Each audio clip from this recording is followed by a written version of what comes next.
Right. And thank you for joining us today on Libertarian Counterpoint. With me is John Cameron in the middle, and at the other end, we've got Richard Fields. Gentlemen, Biden appears to have won the elections, but progressive seems to have lost. They've lost some ground in the national legislature. And here in California, they didn't gain anything in the state legislatures or any governors. And they gained what? One senator. And here in California, the California voters, didn't they? Didn't they? Well, I didn't think they lose Congress. They lost one, gained two, so they're up net one. Yeah, they're up net one in the Senate, and they've lost some seats in the House, even though I still think they have control of the House, but they lost some seats. They didn't gain anything on the states, not really. And here in California, we've got bipolar voters. They rejected a lot of the progressive agenda, but then voted in all the progressive House Assembly people again. Now, that may be a count of the top two. They didn't have any other choices, but what do you guys think? Well, I wouldn't count the Senate out of progressive control just yet. There are two Senate seats up for grabs in Georgia. Both of them went to runoffs because in Georgia you have to get more than 50% in order to be elected, and the two Republicans got 49% to 48% or something like that. Not enough. They didn't hit the 50% threshold. It's interestingly enough, the reason they didn't is because a Libertarian candidate in both races was able to get enough votes, a little over 2% in one of them, in order to prevent them from getting that 50%. So it'll be interesting to see. It'll be a real interesting thing to see how the Libertarians vote when they are not on the ballot, which will happen on January 5th for those two runoff elections. Yeah, I guess the turnout is going to be such a high turnout. It depends who shows up is really going to be the answer to that question on who actually wins. Yeah, typically Republicans. Well, I guarantee you that the both sides will be fighting that like a death battle, because the control of the Senate is in the balance. If the Democrats pick up those two seats with Kamala Harris as the president of the Senate, they will have the Senate, and that will not be good for something that I admire, which is divided government. Yeah, I don't know. It was one of those Georgia. There was a Senate race somebody threw $150 million. Was that one of the Georgia ones? I'm not sure about that, but I do know those two races are going to a runoff. Yeah. Yeah, I'm very pleased with what I saw in California as far as the propositions. Despite the hard sell from the teachers union, the most powerful money spending and arm twisting and what's the other word, extorting group in America, they didn't increase taxes. That was very close, so they're going to try it again. They didn't do the end run around Prop 13 to go after businesses. Maybe people finally realized that business basically just pass through any costs and fire people when their costs go up. Do with less, and they by quite a bit throughout the idea that somehow institutionalized racism was a good thing. So I'm very impressed by that. The Uber law is still bad, but at least Uber drivers get to chip away at it. And I think they're carving out little exemptions to it for all their favorite groups. And I think pretty soon the journalists will be one of those that are carved out. Because right now, if you're it passed. The Uber law passed. Well, the Uber law passed, but it's only for Uber and Lyft drivers. It was, no, I don't think so. It's just for the app-based. It's just app-based gig workers for the Uber and Lyft. It's really just app-based gig workers that it applies. It passed, and it's actually not a good law. We prefer the old way, but it was between AB5 or it wasn't like we got the old way we used to work. So it's the choice between AB5 and Prop 22. And I always said it's like having both your legs cut off or one leg cut off and getting to choose which one. It's so Prop 22, it's a bad law. It's just badly written. It's just a lot better than AB5 was. And so they're chipping away at AB5, but the legislatures, the way they're chipping away at AB5 is just creating more confusion. Yeah. So I'm shocked by that. You mean politicians get together in a room and create more confusion? I mean, our glorious elected leaders don't create clarity and efficiency. Yeah. well, let's finish on the topics of, so the unions lost on because the unions pushed these union laws. They pushed Prop 22. They pushed the tax increases. They pushed the rent controls, and all those lost.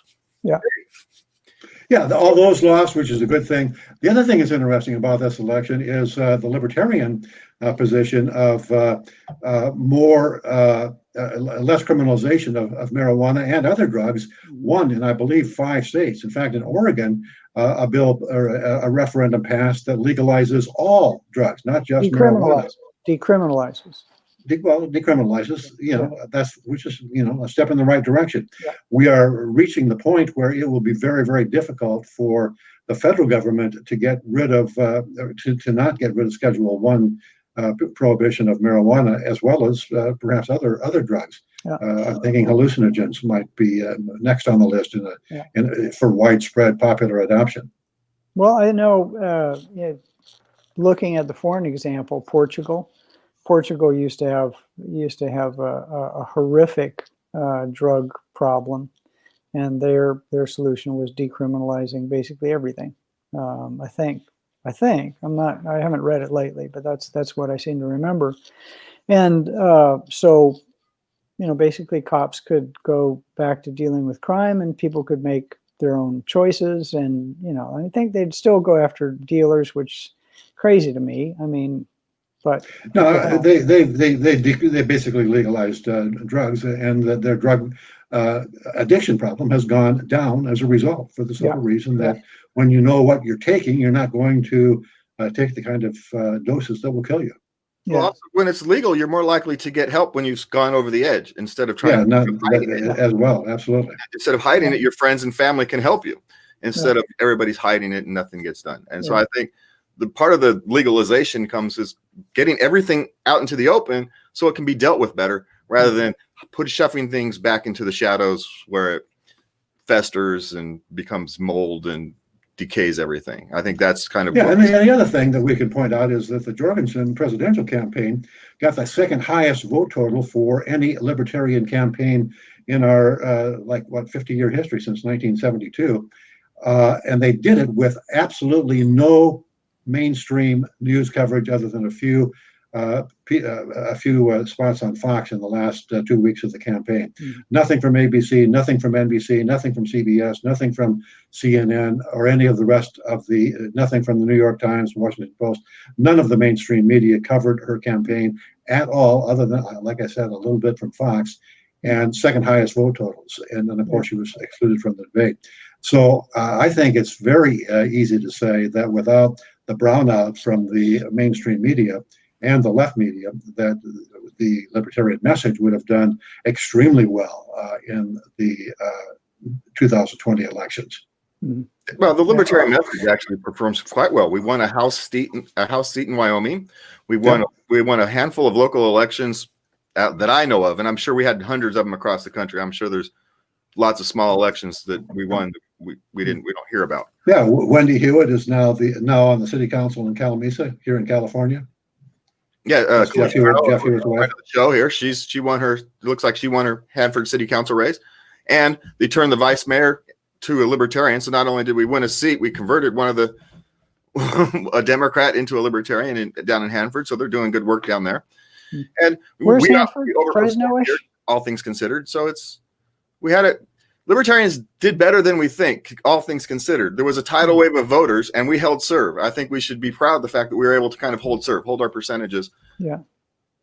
Yeah, and then I've looked at there's some interesting news out there about, well, if it hadn't been for the Libertarian percentage point, Trump would have won. And you talk about the brownout for Libertarians. I think the Donald got a pretty hardcore case of that from anything he tried to present against the Harris administration coming up. But they'll, once that dirty laundry gets out there. What's interesting, I saw a headline on. I went to Bloomberg just to check on whether my guesses on what the stock market would do. and commodities was right short term. And one of the headlines was, well, the Biden administration will have to decide whether to prosecute Trump. And I'm thinking, wait a second, what for? You're prosecuting him for losing? I mean, so it's going to be interesting, because we talked about this before. One of the things that used to happen in U.S. elections was a little bit a sense that, you fight hard and then you shake hands and get ready to fight again. And now it's almost like South American elections where you lose and you go to prison. So, or sometimes you win and you go to prison. It's going to be interesting days. And well, it's interesting the way the stock market and the commodity markets reacted. The first reaction to the news of a Biden win was for gold, to the assumption of a Biden win, I should say, was for gold and silver and Bitcoin to go up. But just this morning, we're taping this on Monday, the announcement was made that a couple of vaccines against the coronavirus have been shown to have like 90% effectiveness, and the stock market itself went up while gold and silver and Bitcoin, I'm not sure about Bitcoin, but gold and silver went down.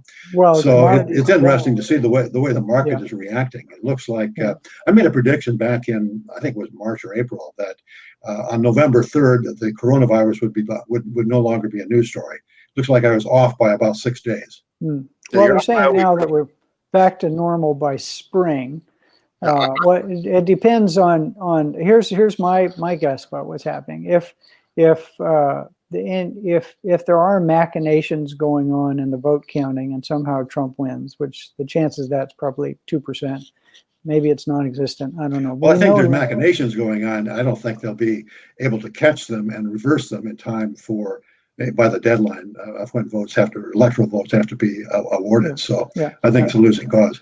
Yeah. Well, anyway, so if that were to happen, and and I think we're in agreement on this, then my guess would be that all of these vaccines wouldn't pass the final FDA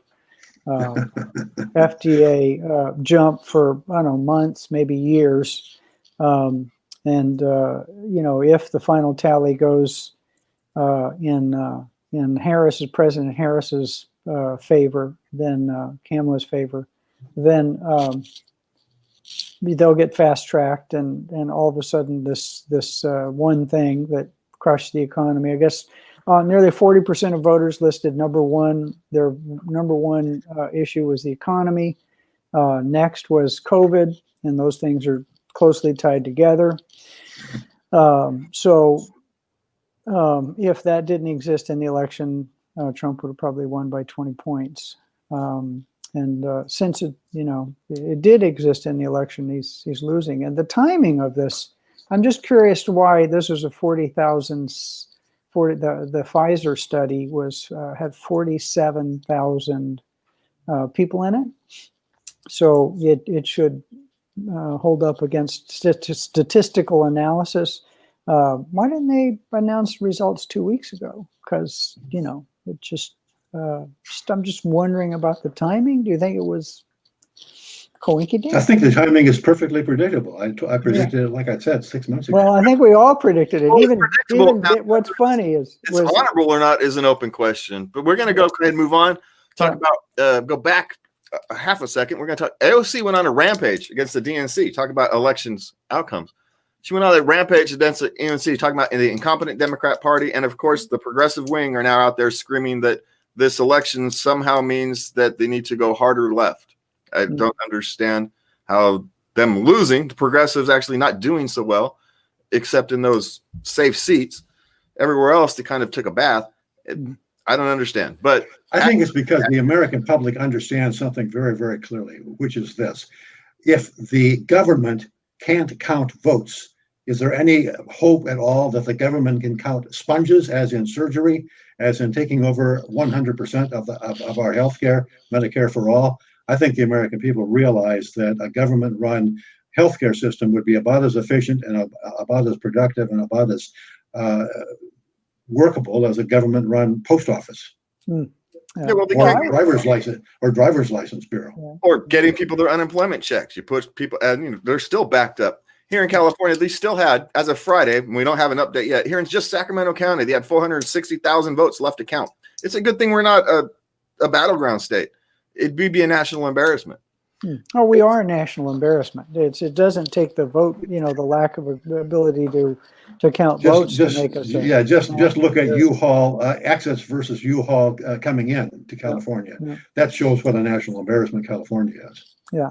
What's interesting is I would actually vote for Medicare for all under one condition, that we cut wages for people who work anywhere in healthcare in half, and then if we did that, we would probably arrive at maybe, instead of the 35% of GDP that Medicare for all would take, we might be at only 1% where it is right now, 18%. above 18 or 19%. Yeah, where it is right now, compared to the 5% that it was before we nationalized Medicare or medical care with Medicare and Medicaid and so forth. Yeah. Well, what's hilarious is you look at any other country that has, people say, well, what about Cuba? Cuba has health care for all. And I'm thinking, yeah, and if you're Fidel Castro or his brother, you get excellent health care. But everywhere else it's rationed. People hold up the NHS, and I have personal knowledge of somebody who waited for a heart valve for a year, and the same person waited for a knee for a year and a half. And we're rationing healthcare here now, but if we had national health care or single payer or any of these machinations, didn't do something about the costs associated, because the strongest unions in the country, other than the teachers union, are all involved in medical care. And the wages in the medical world are anywhere between 20 and 60% higher than basically a similar job in another industry because of that, because of their complete monopoly. So it's, wishing for all these things, like AOC said, every progressive that got reelected, was a staunch supporter of healthcare for all or Medicare for all. And Richard pointed out they were all safe, crazy seats. They weren't, they weren't at risk for anything. They could have said they want the great pumpkin to be president, and they would still got elected. So yeah, they could have invoked Stalin as an endorsement, and they still would have got reelected. Yeah, and in healthcare rationing, in a national rationing is going to happen somewhere, whether it's rationing of the pay you pay for the workers or rationing of the care. I was in a discussion with some high school kids, and we had other party groups, the Green Party and the Democrats, Republicans were all there. And the Green Party, she was lamenting the fact that these European states are starting to move away from their nationalized healthcare systems. They're starting to create a secondary system. And she was going, she was lamenting this fact that they're starting to move away. And like, well, they're starting to move away because it doesn't work. There's a reason people are starting to want other options, because these national systems don't function. They function but they don't function long term. And they can't get that through their heads. They've got this imagination in their head, like, well, I want it to work like this. Well, yeah, I want unicorns and rainbows, but guess what? I don't get them. And so I don't understand why they just can't accept the reality that these large, huge government programs, we have decades now of evidence that they don't function the way they are supposed to. Well, I think they actually do function in the way they're supposed to, because the unintended consequence is actually the desired consequence and outcome. It's just that the people who are running the programs don't admit it. The war on drugs basically filled prisons and employed cops and kept people in ghettos down. And I think that was actually the intent, even though, the thing was sold we want to have less people using less drugs. I mean, if drugs are the problem, the drugs aren't the problem. The fact that they're illegal is the problem. And we're going to get around the Kamala bashing at length here over the next few shows, I think. The problem with drug laws, the same thing applies to prostitution. When you make it go underground after you got rid of what was a back page, then you put pimps back into the equation. So instead of people cutting out the middleman and decriminalize that, you'll need less cops. Decriminalize drugs, you'll need less cops. Have cops not arrest people for violation of regulations, which have the power of law. How did that happen? That's not constitutional. So I think people are going to realize, unfortunately, this, was it 7 trillion extra dollars we've added to the national debt or whatever, is that can't be legislated away. Or can it, Richard? Is there a way to? Well, yeah, in fact, it is. It's being legislated. Well, it's not legislated away. It's being printed away, or keystroked away by the Federal Reserve System, who is simply using their power to counterfeit money to fund the national debt ad infinitum, and that, of course, will lead us to I guess I like to say Venezuela, but really the best example is Argentina, the Peronist policies of Argentina, where they have had to devalue the currency, half a dozen times in the last 100 years, and always at the expense of anybody who has the naivety to actually save money. You can't save money in Argentina. You can save real assets, land, gold, oil, whatever, but money, forget about it. It's paper. It's tissue paper. That's what's going to happen to the United States currency. And we think we have a privilege as the reserve currency of the world. That's going away. It'll be replaced by either Bitcoin or gold or by even the Chinese renminbi. Any currency is going to be much worth more than the dollar, except to the extent that other countries are also playing the same game of inflating their currencies away. That hurts savers. It hurts consumers who have to pay higher prices for products while their wages go up more slowly. It hurts everybody, but it helps government because government gets to pay back their debt with deflated dollars that are not worth as much as they were when they actually borrowed them. Yeah, well, we're already seeing that. We're already seeing that a little bit. I think Richard oh no, he blinked. He didn't freeze. Not you freezing, Richard.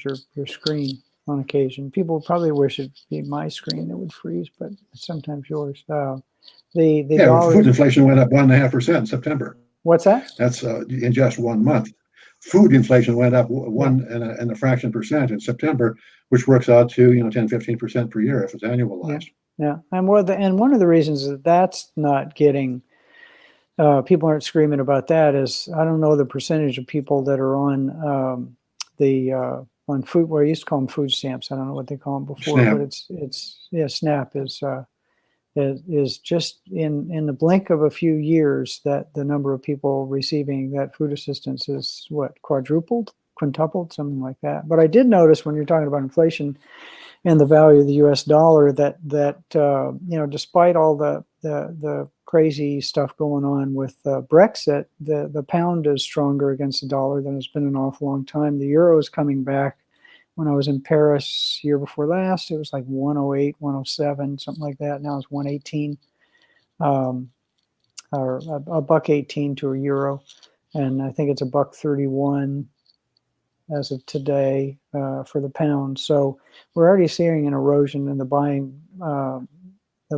power of the dollar, even against an economy that's a basket case because of how they've dealt with the pandemic and the punishment they're receiving because they want to pull out of the euro, or European market. They were never in the euro. So we're seeing that already, and the idea that blockchain currencies can take care of this. I think we're in for a rough ride in this country financially, and I don't know if I see some a little bit of hope there, but that all that money getting printed.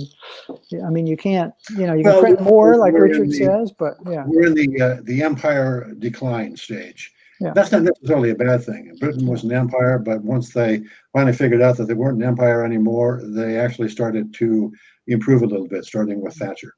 Yeah, and we certainly don't need to be an empire. The fallout of us changing our mind. Was it Cicero? Cicero said it's okay if they hate us as long as they fear us, and we're hated but not feared. And I'm not agreeing with Cicero anyway. So if you're going to go sticking your nose in every country around the world and then change your mind later and pull out and go throw money at something. I mean, I think we actually at one time in Afghanistan or was it Iraq, we were sending C-130s full of $100 bills to try to buy some loyalty out of people. So, getting out of those things. Yeah, literally. They're not only Afghanistan, but also Iraq. Yeah. Guys, with a couple minutes left, we're gonna go back to this fear thing. Yeah. And with the complete lack of understanding it seems to have, I've been reading the after effects of the election, the two sides, the Democrats and Republicans, at least the activist sides of Democrats and Republicans, seem to have no understanding, completely lack the understanding of the other side. There's, when you talk about hate and fear, they spin this up. I was reading a story, they did an article, 3% of Republicans said that they would support violence to help their cause win the election. 4% of Democrats said the same thing. But when you asked them what they thought the other side would say, they were both about half of them said, like Democrats said half of Republicans say it's okay to commit violence. Republicans said about half of them said the Democrats said it was. So they have they have no sense of what the other person actually thinks, wants, and desires. They've made it all up in their own head and they've projected it onto the people. How are we going to come back from this? Is Biden actually going to be able to kind of reconcile, create a national reconciliation? No, not really. I mean, Biden is going to use, assuming he doesn't get the Senate, which I think is probably going to happen. All he'll be able to do is repeal a lot of the executive orders that Trump made, and some of the best things that Trump did were executive orders that repealed or rolled back regulation in a whole lot of different areas. Those will all end as of day one or week one of a Biden administration. We'll be back into a highly regulatory state very quickly. He'll do everything he can to support unions. I say support unions, by basically give unions an unfair advantage over business. He's been a union hack for all of his career.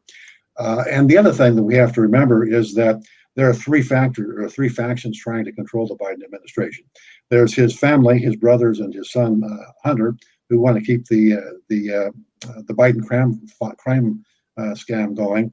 There's the Obama people who want to essentially make this the third Obama administration, and then there's the progressives who want to turn it into a vehicle for the Green New Deal and Medicare for all and all the rest.